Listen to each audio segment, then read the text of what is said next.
Top FM. More music variety. Top. Ya, Assalamualaikum warahmatullahi wabarakatuh. 95.1 Inspirasi kita semua. Halo, apa kabar temannya di kesempatan malam hari ini? Apa kabar semua? Semuanya dalam keadaan sehat di kesempatan malam yang berbahagia ini. Ya, seperti biasa temannya, Bayu kembali hadir untuk menemani temannya di siaran podcast Radio Singosari Talk Show untuk malam hari ini. Ya, dimana untuk Radio Talk Show untuk temannya seperti biasa di edisi Sabtu atau di edisi Minggu ya. Di edisi Minggu malam Senin ini kita masih bersama biasa sampai dengan pukul 19 hingga pukul 20 nanti. Ya, kita bersama teman-teman dari Universitas Peradaban Bumiayu. Dan untuk malam hari ini, untuk talk show kita yaitu organisasi dan kegiatan UMKM Universitas Peradaban Bumiayu untuk tema kita. Dan untuk narasumber kita, orang-orang spesial sudah hadir di tengah-tengah kita. Ada Mas Royke Loru, Ketua Badan Eksklusif Mahasiswa BEM UPB. Selamat malam, Mas. Selamat malam, Mas. Wah, semangat, Mas. Alhamdulillah semangat. Sehat? Alhamdulillah Sehat ya. Dan juga ada Mbak Fadila Anggreni, Wakil Badan Eksklusif Mahasiswa BEM UPB. Assalamualaikum, Mbak. Waalaikumsalam, Mas. Ya, sehat. Alhamdulillah sehat. Bisa ngapa, Kora? Stitik. Ya, sebelum kita berbincang-bincang Mas Loru dan juga Mbak Fadila, saya lebih senang Mas Loru. Mas bener Mas Loru. Mas Loru. Mas Loru ya. Iya. Ya. Ini dari nama. Udah ini, kelihatan. Dari kelihatan. Mas Loru bukan orang asli sini deh. Benar. Benar. Asli Ambon. Asli Ambon. Asli Ambon. Wos, luar biasa. Ternyata Universitas Peradaban susah sampai Ambon ya. Ya, semester berapa? Udah semester 8. Semester 8. Wah, terakhir ya. Terakhir. Lagi susun skripsi. Ya, gitu, Pak. Oke deh, sukses ya, Mas. Amin. Loru, mudah-mudahan ambil di jurusan IT. Teknik Informatika. Teknik Informatikanya ya. Oke deh, selamat deh, mudah-mudahan menjadi orang yang nanti bisa membentengi negara ini dengan teknologi. Memang karena memang Amin. IT ini dari zaman sekarang ini memang menjadi sangat, apalagi di zaman media sosial ya. IT ini sangat dibutuhkan tenaga-tenaga ahlinya. Mudah-mudahan Mas Loru nanti ke depan bisa menjadi benteng-benteng media-media untuk teknologi informasi yang agar lebih positif lagi. Amin. Ya. Kemudian Mbak Fadila. Yes. Iya, malam hari ini semester berapa, Mbak? 7. Semester 7. Asli mana? Asli Banyumas. Asli Banyumas. Tapi gede di Kalimantan Barat. gede di Kalimantan. Aku agak bingung deh. Ceritanya seperti apa? Ceritanya itu 2005 akhir, saya ketika itu kelas 2 SD, baru masuk seminggu, lalu dibawa orang tua saya ke Kalimantan. Sehubung emang ya sedikit ekonomi sebenarnya. Jadinya karena pada saat itu orang tua saya sedang mengkuliahkan kakak saya yang pertama dan membutuhkan biaya kuliah yang banyak. Akhirnya karena di sini sudah mentok, mau usaha apa lagi gitu. Akhirnya ke Kalimantan. kita move ke Kalimantan gitu, merantau sendiri. Dan karena di sana juga ada saudara dari ayah, kakaknya itu udah orang transmigrasi dulu di sana gitu. Jadi kita ikut gitu. Nah, habis SMA pulang kuliah di Peradaban. Oh ya, Mas Loru nih Mbak Fadila. Ini semester 7 ya? Iya, semester 7. Ambil English Education. Bu Yuniar. Iya, Bu Yuniar. Bu Yuniar. Oke, mudah-mudahan Bu Yuniarnya untuk malam hari ini juga monitor. Amin. Ya, Mas Loru, ini penasaran ke Bumiayu, seperti apa Mas sejarahnya ini? Atau memang dari Ambon bisa celok gitu? Ya, jadi sejarahnya itu ikut tante dan om di sini sih sebenarnya. Karena emang kebetulan dari kecil tuh saya udah diasuh sama mereka. Oh, di Bumiayu ini? Ya. Berarti kecil di Bumiayu? Enggak, kecil saja itu emang lahirnya di Ambon saja sih. Oh, lahirnya di Ambon. Dibesarkannya di sini, Bumiayu.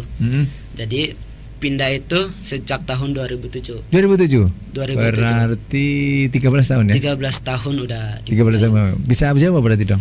Sedikit. Sedikit. Bisa. Apa baik, Mas? Kalau untuk bahasa kasarnya sih ya lumayan. Lumayan banyak. Tapi kalau untuk bahasa krama Inggil. itu susah. Agak susah ya.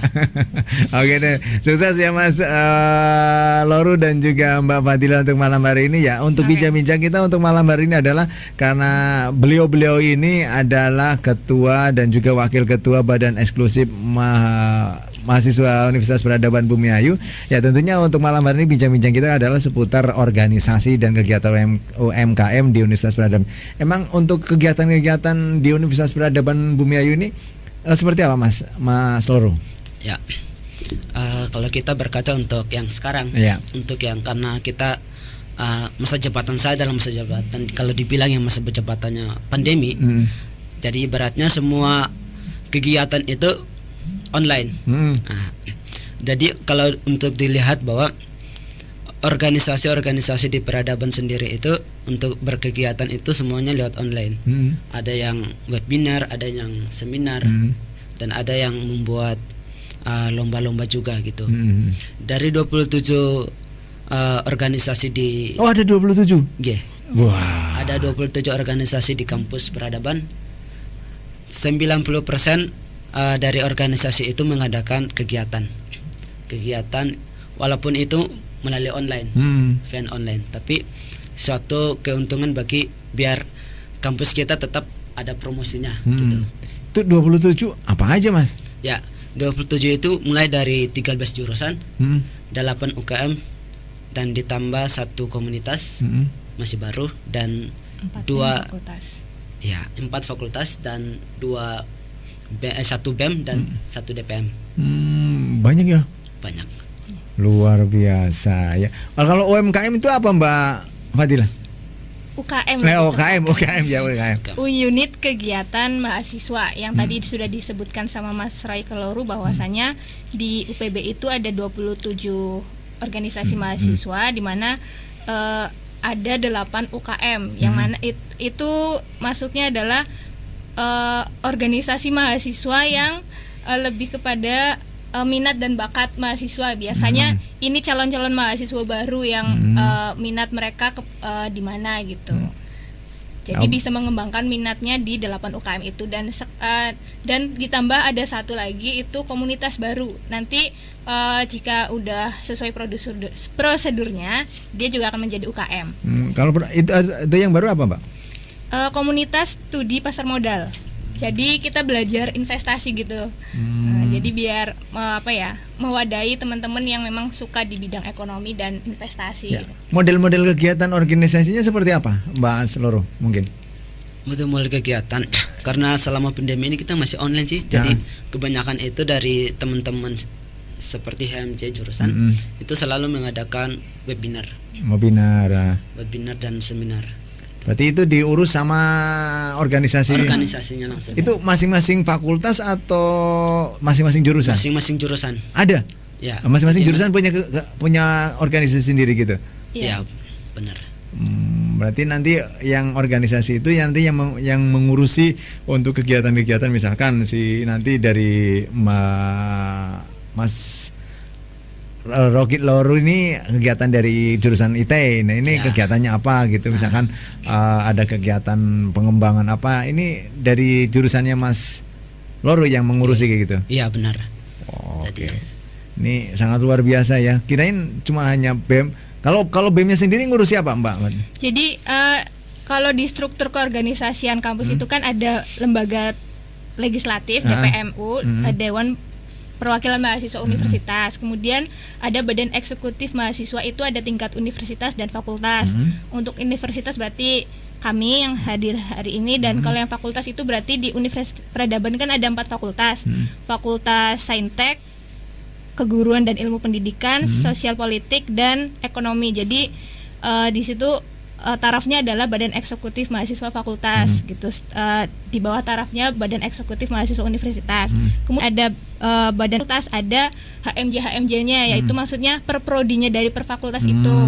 Di Universitas Peradaban itu ada dari 4 fakultas itu lebih rinci jadi 13 jurusan. Jadi di situ ada 13 HMJ atau bisa juga disebut HIMA. Ada yang menyebutnya itu Himpunan Mahasiswa atau HIMA, ada juga yang menyebutnya Himpunan Mahasiswa Jurusan HMJ. Kemudian baru itu organisasi yang memang minat bakat, yaitu namanya unit kegiatan mahasiswa. Ya, dan BEM ini nanti berarti yang mengurusi ya Mas semua kegiatan yang ada di kampus itu, yang fakultas khususnya untuk ibarat induk organisasinya itu. Induk organisasinya di BEM. Oh, di BEM.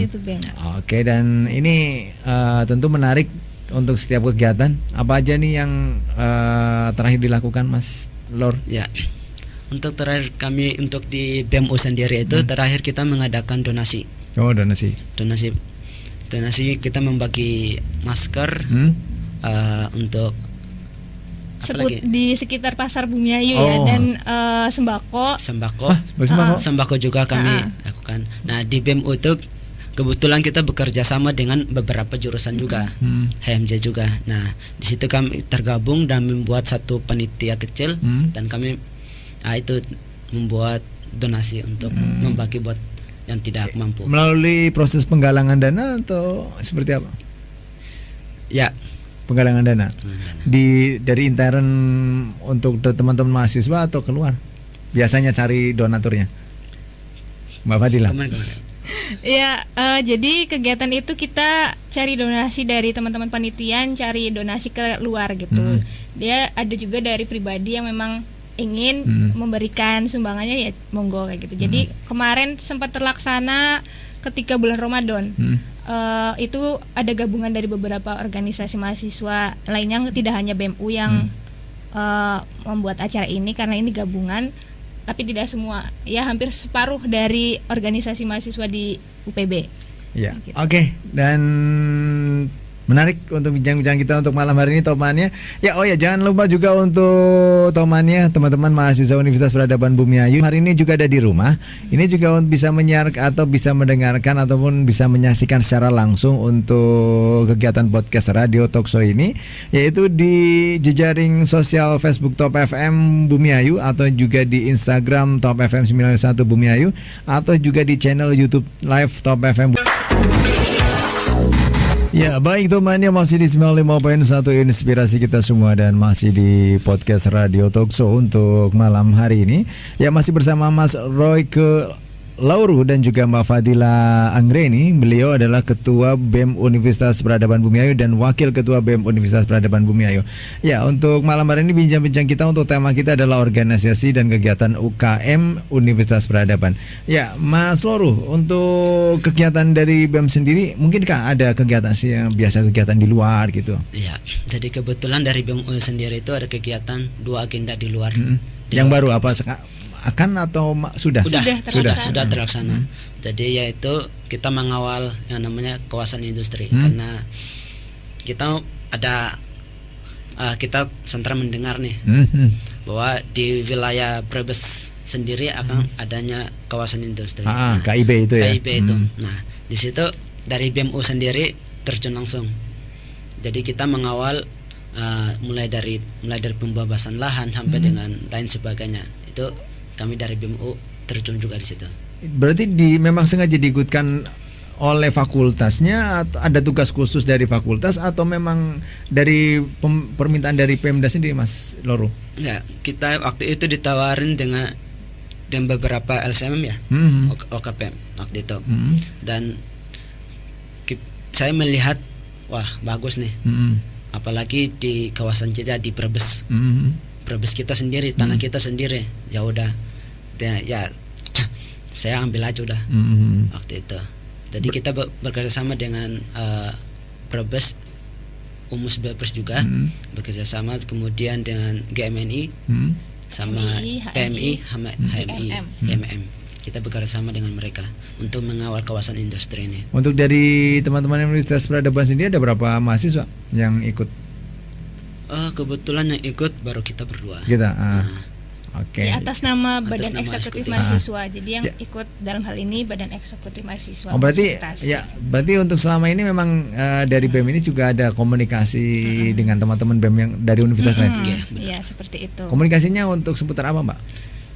Seputar organisasi yang masing-masing organisasi dari teman-teman Badan Eksekutif Universitas dari Brebes, Tegal sama Selawi gitu. Dan di situ ada beberapa isu yang hangat gitu. Jadi dari isu yang hangat itu kita angkat dan kita diskusikan. Kemudian bagaimana sih salah satu isu yang kita angkat untuk badan eksekutif namanya Bregas, Persatuan BEM Brebes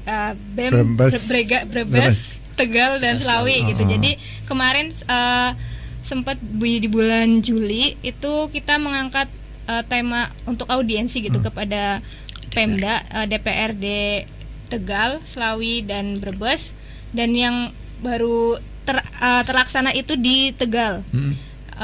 Mengangkat isu tentang RUU HIP gitu. Nah, yang terkait ini yang tadi KIB itu kita di luar dari Badan Eksekutif Mahasiswa. Jadi di sini kita Badan Eksekutif Mahasiswa Universitas Peradaban ini dapat undangan untuk menghadiri rapat dari Gerakan Mahasiswa Nasional Indonesia Brebes itu untuk berbincang lah ya. Kita berbincang karena di Brebes sendiri kan sedang hangat-hangatnya tentang isu pembangunan nasional sebenarnya. Cuman isu ini pembangunan nasional kan ini rencananya mau di Brebes gitu, adanya kawasan industri. Nah, di sini teman-teman dari GMNI itu mengajak kita untuk bergabung gitu. Jadi semuanya mengajak, tapi dari situ hanya beberapa gitu yang memang berniat. Jadi ada Badan BEM UPB, GMNI, HMI, PMII dan IMM yang bergerak. Jadi di situ kita ngebahas pure KIB itu seperti apa, karena emang dikhawatirkan dengan KIB itu ini gitu kan. Jadinya dampaknya takutnya tidak diperuntukkan untuk Brebes gitu kan. Jadinya kita perlu mengawal. Jadi kalau ini sifatnya tidak sekali habis. Setelah kita audiensi kita tetap mengawal gitu sampai memang benar-benar kawasan industri Brebes ini berdiri dan memang semua pure untuk masyarakat Brebes gitu. Jadi jangan sampai gitu. Karena kan kita mahasiswa harus agent of change gitu kan. Jadi ya seperti itulah untuk kegiatan di luarnya Badan Eksekutif Mahasiswa Universitas seperti itu untuk 2 kegiatan dari luar. Ya, kemudian untuk kegiatan yang dapat diikuti oleh calon mahasiswa baru nih seperti apa? Dan juga prosedur menjadi salah satu anggota organisasinya Mas Loro. Ya. Sebenarnya tidak ada prosedurnya, tidak ada persyaratan sih untuk masuk di sesuai bakat dan minat dia aja masuk di mana. Karena di situ kita ada 8 UKM. Di situ ada Mahapala, di situ ada PSC, di situ ada olahraga. Nah, tinggal bagaimana mahasiswa baru punya bakat di mana, silakan mengembangkan bakat itu. Tinggal milih gitu ya. Tinggal milih saja. Mau di olahraga silakan, mau di PSC silakan, mau di teater senja silakan, sesuai dengan bakat dari teman-teman mahasiswa baru. Berarti memang Universitas Peradaban ini dengan banyak organisasi memang betul-betul memfasilitasi teman-teman mahasiswa. Ya, benar. Oh, luar biasa. Suka dan dukanya kuliah di Universitas Peradaban apa sih? Ayo, silakan. Mas Loro, dua-duanya deh. Dua-duanya. Nah. Suka dan dukanya apa sih? Lebih banyak sukanya. Lebih banyak sukanya. Bener nih. Sukanya. Ya. Karena ya di sisi lain kalau untuk sukanya kita lebih berkomunikasi dengan teman-teman, lebih banyak diskusi dengan teman-teman. Nah, untuk dukanya sih nggak ada sebenarnya. Oh ya, ini Mas Nunsewu, Mas Loro ini kan notabene kan orang Ambon ya. Nah, ini mungkin ada kendala nggak Mas dalam mungkin komunikasi atau mungkin sambutan, woi kamu tahu bukan orang pribumi gitu dari teman-teman, ada nggak kayak gitu? Nggak? Kebetulan udah nggak ada sebenarnya. Nggak ada ya. Kalau untuk awal-awal masih SMP itu memang agak ada ya karena memang mungkin baru ya namanya juga orang baru biasa kayak gitu. Jadi kalau Mbak Fadila? Kalau saya juga banyak sukanya dan lebih kepada saya kuliah di sini gitu karena ini keputusannya saya gitu kan, melihat kakak-kakak juga kalau kuliah di Jawa dan ini keputusan saya terima dengan apapun itu gitu. Tapi lebih saya itu saya jadikan sebagai pengalaman dan di Universitas Peradaban saya mendapatkan pengalaman banyak banget karena memang dari awal semester 1 saya udah gabung di organisasi gitu kan sebagai calon mahasiswa. Ketika saya masih maba itu dulu pertama kali yang saya masukin, rumah organisasi yang saya masukin itu unit kegiatan mahasiswa gitu, salah satunya Peradaban Art Club gitu. Ya di samping itu banyak gitu, tapi saya lebih interest ke situ, saya ingin belajar situ gitu. Dan dukanya sih sebenarnya ya ada, cuman ya saya tutupin aja gitu. Karena dukanya lebih ke jauh dari orang tua aja sih, itu kadang ada timbul rasa kangen gitu. Itu aja. Kenapa sih? Kan notabene Mbak Fadila ini kan Banyumas, ya kan Banyumas. Banyumas ini kan notabene banyak sekali kampus yang luar biasa lah ya, kampus-kampus besar lah. Kok pilih di Universitas Peradaban? Ayo. Karena udah tertarik aja sih, lebih ke lebih deket. Kalau misalkan dulu milihnya di Purwokerto, ya maaf sih ini bukan jelekin, lebih ke kayak orang tua juga janganlah kamu cewek gitu. Purwokerto terlalu metropolit gitu. Awalnya mungkin gitu. Pergaulan itu ya. Walaupun saya dulu nolak gitu ya. Ih kenapa sih nggak boleh gitu kan. Jadi ya udah sekarang sih lebih ke terima dan memang udah senang sih di sini, apalagi tinggal setahun lagi gitu lulus, tinggal memberikan sesuatu yang indah ke orang tua. Ya seperti itulah. Amin. Okay. Ya berarti memang dari Kalimantan, berarti ini memang dari orang tua memang sudah pokoknya ambil jangan yang di metropolis gitu. Iya kayaknya kayak gitu doanya jadinya. Ya udah akhirnya memang disarankan di sini gitu, dan doanya orang tua sih kayaknya deh. Karena ya saya rasakan pribadi sih di UPB ya lebih ke akhirnya ada sisi edukasi, sisi religiusnya benar saya dapat gitu, karena teman-teman di sini sangat mengayomi, ayo ketika selesai perkuliahan gitu ngajak sholat gitu. Yang awalnya dulu mungkin saya masih belang betonnya kebangetan gitu, sehari satu kali gitu kan atau 2 kali, sekarang kayak lebih wis ngerti gitu, karena emang iklimnya di sini lebih religius ya, jadi saya terbawa gitu. Mungkin itulah salah satu doa dari orang tua saya sih, terkhusus ibu, pasti menginginkan anak perempuannya yang jauh lebih baik kayak gitu. Oke, kalau Mas Royke, ini kan notabene non muslim ya. Ya, benar. Ini ada kendala nggak Mas ketika di mata perkuliahan yang karena dari sisi basicnya kayaknya UPB ini kan religi gitu. Benar. Ya. Jadi kebetulan ketika emang ada mata kuliahnya studi Islam itu ada. Jadi di semester 1 itu ada studi Islam, semester 2 itu ada bahasa Arab. Jadi kedua itu saya ikut. Saya ikut. Serius? Saya ikut, tapi semacam tidak diwajibkan